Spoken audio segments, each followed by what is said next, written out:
허락하신 하나님의 말씀은 골로새서 1장 24절로 29절까지 말씀입니다. 나는 이제 너희를 위하여 받는 괴로움을 기뻐하고 그리스도의 남은 고난을 그의 몸된 교회를 위하여 내 육체에 채우노라. 내가 교회의 일꾼 된 것은 하나님이 너희를 위하여 내게 주신 직분을 따라 하나님의 말씀을 이루려 함이니라. 이 비밀은 만세와 만대로부터 감추어졌던 것인데 이제는 그의 성도들에게 나타났고 하나님이 그들로 하여금 이 비밀의 영광이 이방인 가운데 얼마나 풍성한지를 알게 하려 하심이라. 이 비밀은 너희 안에 계신 그리스도시니 곧 영광의 소망이니라.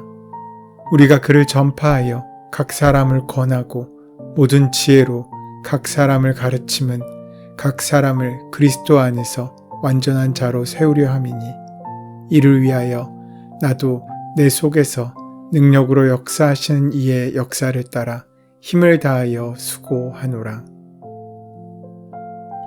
오늘 허락하신 본문의 소제목에는 교회를 위하여 바울이 하는 일이라고 성경에 기록되어 있습니다. 그것은 그리스도의 남은 고난을 몸된 교회를 위해서 육체에 채우는 일입니다. 바울은 지금 고난을 기쁘게 여기고 있다고 말하고 있습니다. 이 말은 고난 그 자체의 고통을 기뻐한다는 말이 아닙니다. 고난은 기쁠 수 없습니다. 이 말의 의미는 고난을 기쁘게 여기겠다는 말입니다. 사실 고난은 피하고 싶은 것입니다. 그런데 바울은 그 고난을 지금 기쁘게 여긴다고 고백하고 있습니다. 즉, 고난에 대한 그의 기존 관념을 바꾸기로 했다는 것입니다. 비록 고난이 힘들지라도 그 고난이 의미가 있고 가치가 있고 소망이 있다면 고난도 기쁘게 여길 수 있습니다. 그렇다면 바울이 당한 고난의 의미와 가치와 소망은 무엇이겠습니까? 바울은 지금 자신이 당하는 고난을 그리스도의 남은 고난이라고 이야기합니다. 이 말이 어떤 의미입니까? 예수님은 십자가에서 우리를 구원하시기 위한 모든 고난을 완성하셨는데 도대체 무슨 고난이 남아있는 것이겠습니까? 우리가 인생을 살아가면서 겪어야 하는 고생과 수고는 다 같을 수 없습니다. 그 고난의 종류는 적어도 3가지로 나누어 볼 수 있습니다. 첫 번째, 지어진 고난입니다. 태어난 형편과 처지 때문에 겪어야 하는 고생과 수고를 말합니다. 천성적으로 약한 몸을 가지고 태어난 사람도 있고 장애를 가지고 태어난 사람도 있고 또 어려운 가정 형편 가운데 태어난 사람들도 있습니다. 가난하고 병든 땅에 태어나 고생해야 하는 경우도 있습니다. 가난한 가정 혹은 분란이 심한 가정에서 태어나는 바람에 어릴 적부터 풍상을 많이 겪은 사람들도 있습니다. 이런 것들은 자신과는 아무런 상관없이 주어진 것들입니다. 내가 무엇을 잘못했기 때문에 주어진 것이 아니라 이미 나에게 운명처럼 허락된 것들이라는 것입니다. 우리들의 모든 노력을 알고 보면 이 고생과 수고를 벗어나기 위한 것일 수 있습니다. 열심히 공부하고 부지런히 일하여 돈을 모으는 이유도 그렇습니다.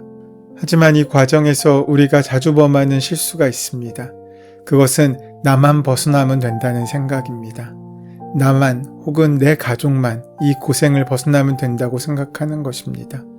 그렇게 될 때 우리는 나와 내 가족, 내 공동체를 위해 다른 사람에게 피해를 입힐 수도 있습니다. 친구 사이가 원수 사이가 되기도 하고 형제자매 사이가 갈라지는 이유도 여기에 있습니다. 고생과 수고를 벗어나려는 절박함이 너무나 크다 보니 때로는 눈에 머는 것입니다. 우리 그리스도인들은 지어진 고난과 수고에 대해 좀 더 크게 보아야 합니다. 나 혼자만 고생하지 않으면 된다고 생각해서는 안 됩니다. 내가 고생하지 않으면 다른 누군가가 고생하게 되어 있습니다. 내가 당하지 않으면 누군가 그 고난을 당하게 되어 있다는 것입니다. 그러므로 우리는 나만 생각하지 말고 우리 모두를 생각할 수 있어야 합니다. 그리고 그 문제를 해결하기 위해 노력해야 합니다. 어쩔 수 없이 당하는 고생과 수고가 우리 사회에서 줄어들도록 맡겨진 사명 가운데 삶의 자리에서 최선을 다해 어둠을 밝히는 빛의 삶을 살 수 있어야 한다는 것입니다. 그리스도인이 사회적 문제에 대해 관심을 두고 무엇인가 행동해야 하는 까닭이 바로 여기에 있습니다. 그러면서 반면 욕심으로 인한 고난도 있습니다. 때로 우리는 지나친 욕심 때문에 병을 얻기도 하고 사업을 그르치기도 하고 또 돈을 잃어버리기도 합니다. 적당한 선에서 자족하고 살았으면 아무런 문제가 없었을 텐데 무리하게 사업을 확장하다가 와르르 무너지는 것입니다. 욕심 때문에 자녀가 망가지는 경우도 있습니다. 유혹을 잘못 다루어 가정이 깨지기도 하고 감정을 잘못 다루어 외톨이가 되기도 합니다. 때로는 큰 범죄를 저지르고도 합니다. 이러한 고난의 특징은 우리 스스로 자초하는 것이라는 것입니다. 이런 고생을 피하기 위해 우리는 우리의 마음을 잘 다스릴 수 있어야 합니다. 사도 야고보는 야고보서 1장 15절에서 욕심이 잉태하면 죄를 낳고 죄가 자라면 죽음을 낳는다고 말했습니다. 잠언에서도 그 무엇보다도 너는 내 마음을 지켜라. 그 마음이 바로 생명의 근원이기 때문이다 라고 4장 23절에서 말씀합니다. 마음에서 모든 것이 시작되는 것입니다. 그러므로 마음만 잘 지킬 수 있다면 우리는 안전할 수 있습니다. 하지만 문제는 우리에게는 우리의 마음을 지킬 수 있는 힘도 능력도 없다는 데 있습니다. 그래서 우리는 성령님의 도우심을 받아야 합니다. 성령의 능력 안에서 거듭나야 하고 속사람이 지속적으로 성장할 수 있도록 믿음의 길에 정진할 수 있어야 합니다. 타락한 마음은 관리할 대상이 아니라 변화받아야 할 대상이기 때문입니다. 그리고 세 번째로 짊어지는 고난이 있습니다. 이것은 첫 번째와 두 번째 고난과는 다르게 피하고 싶은 것이 아니라 내 마음으로 감당하는 것입니다. 누군가를 사랑하면 우리는 그 사람을 위해 기꺼이 고생을 감당합니다. 진정한 사랑은 고생을 자초하기까지 만족하지 못하는 것입니다. 아프지 않고 사랑할 방법이 없습니다. 손해보지 않고 사랑할 수 있는 방법이 없기 때문입니다. 자식을 사랑하기 때문에 자식을 위해서라면 무슨 고생이라도 마다하지 않는 것이 우리들의 어머니이고 아버지입니다. 교회를 사랑하는 사람은 그 교회를 위해 고생과 수고를 기꺼이 감당합니다. 때로 아무도 알아봐 주지 않을 때 예배당에 이곳저곳을 닦고 치우는 분들이 있습니다. 누구도 알아주지 않는 일이라고 해도 숨은 자리에서 묵묵히 감당하시는 분들이 교회를 교회답게 귀하고 거룩하게 지켜주는 분들이라는 것입니다. 그 모습이 얼마나 거룩하고 아름답습니까? 그런 사랑 때문에 교회는 더 큰 사명을 감당할 수 있습니다. 나라를 사랑하는 사람은 나라를 위해 고생과 수고를 기꺼이 감당합니다. 자신의 가족도 제대로 사랑하지 못하는 사람들이 있는 것을 생각하면 가족을 위해 고생을 기꺼이 감당하는 사람들도 훌륭하다고 할 수 있습니다. 교회에서 자기에게 필요한 것만 찾는 사람이 많은 것을 생각하면 교회를 위해 희생과 수고를 아끼지 않는 분들은 존경할 만합니다. 이렇게 여러 가지 고난이 우리의 인생 안에 담겨 있기 때문에 고난 없는 인생이란 존재할 수 없는 것이고 산다는 것은 곧 수고하는 것이라고 할 수 있습니다. 다만 어떤 수고를 왜 하는지의 차이만 있을 뿐입니다. 그 차이가 우리가 맺게 되는 열매의 차이이기도 합니다. 예수님의 사랑은 다른 차원의 열매를 우리 삶 가운데 가능하게 만듭니다. 사실 예수님의 생애는 사랑과 구원을 이루시기 위해 고난받으심이라고 정의할 수 있습니다. 예수님은 하나님과 이 세상과 인류를 향한 뜨거운 사랑을 가지셨고 그 사랑은 그분으로 하여금 당신의 모든 것을 내어놓게 만들었습니다. 고난을 다른 말로 바꾸면 사랑이라고 할 수 있습니다. 사랑 때문에 그분은 고난을 자초하였고 고난의 끝까지 가셨습니다. 예수님은 곧 일어나 사랑이 이끄는 길로 가셨고 사랑이 이끄는 일을 하셨습니다. 그 길에 고난이 기다리고 있고 죽음이 기다리고 있다는 것을 아셨지만 결코 그분은 멈추지 않으셨습니다. 그것이 그분의 생애였고 그 결과 그 열매를 우리가 만나고 있는데 그것이 바로 구원입니다. 그러므로 우리는 예수님께서 감당하신 그 고난이 바로 나를 위한 것임을 온전히 받아들여야 하고 또 나를 향한 그분의 사랑을 느낄 수 있어야 합니다. 왜 하나님의 아들 예수님께서 나를 사랑하시는지 우리로서는 도무지 알 수가 없습니다. 하지만 그 이해할 수 없는 사랑을 우리가 받아들일 수 있어야 합니다. 그 사랑을 받아들일 때 우리는 그 사랑 안에서 참된 만족을 얻고 참된 쉼을 얻게 됩니다. 인간은 사랑 외에는 그 무엇으로도 만족할 수 없는 존재입니다.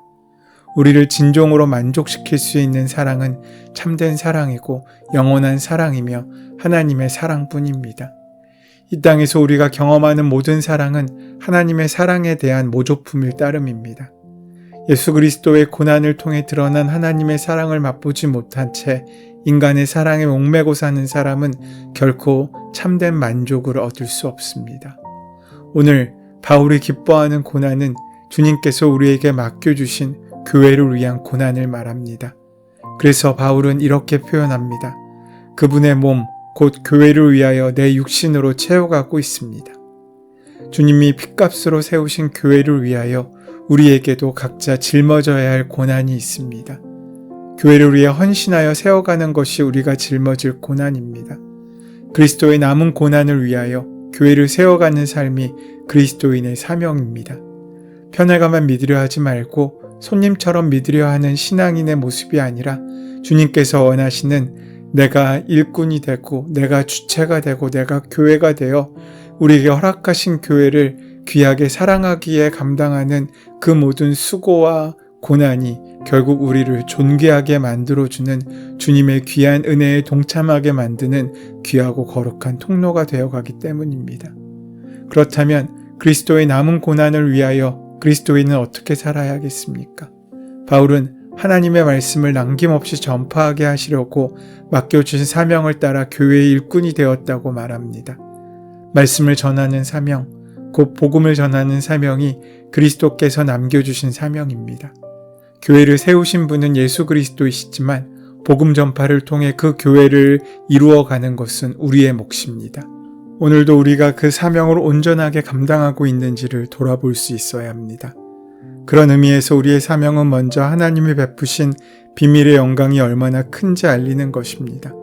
그 비밀이 바로 예수 그리스도이십니다. 예수 그리스도 안에 감추어진 비밀은 이 땅의 것과는 비교할 수 없는 영광스러운 소망입니다. 하나님께서는 우리를 구원하여 영광스러운 소망을 주시기 원하십니다. 그런 의미에서 아직도 주님 안에 감추어진 영광스러운 소망을 모르는 사람들에게 이 복된 소식을 알리는 것이 우리의 사명입니다. 이러한 영광의 소망을 전하는 것으로 끝나는 것이 아니라 모든 사람들을 그리스도 안에서 온전한 사람으로 세우기 위하여 권면하고 지혜를 다하여 모든 사람들을 가르치는 일에 동참할 수 있어야 합니다. 끝없이 권면하여 바른 길로 가르치는 것이 우리의 사명입니다. 그런 의미에서 우리의 사명은 영혼 구원이 끝이 아니라 영혼 구원하여 예수님의 제자를 삼는 데까지 나아갈 수 있어야 합니다. 사도 바울의 일생을 한마디로 요약하면 사랑 때문에 고난받았다라고 할 수 있습니다. 그 자신이 그렇게 말하고 있지 않습니까? 하지만 그는 그 고난 속에서 놀라운 비밀을 경험했습니다.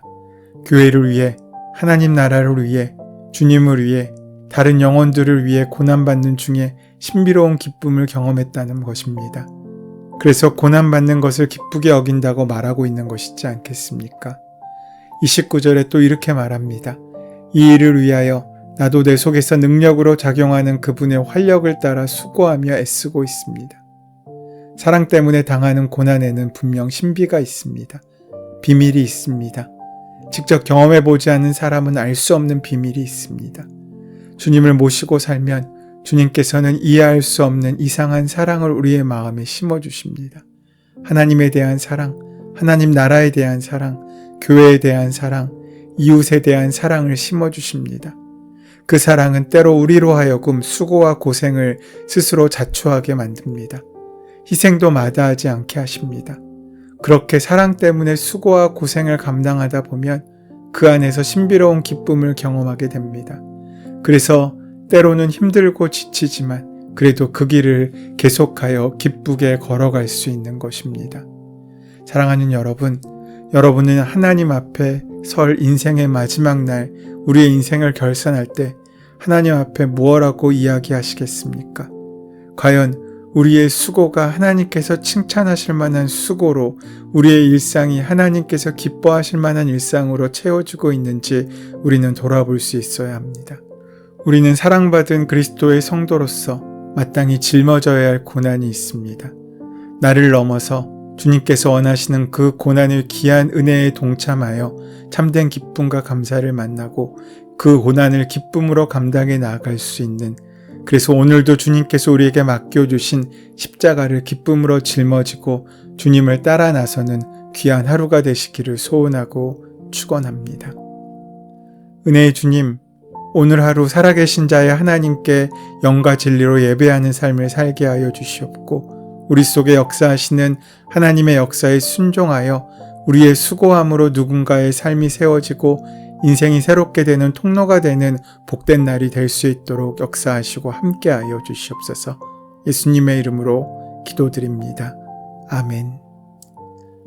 이제 오늘 이 아침 우리에게 허락하신 본문의 말씀이 오늘 나에게 주신 하나님의 말씀으로 만나지기 위하여 본문의 말씀을 깊이 묵상하시고 함께 기도하는 시간 가지도록 하겠습니다. 함께 기도합니다.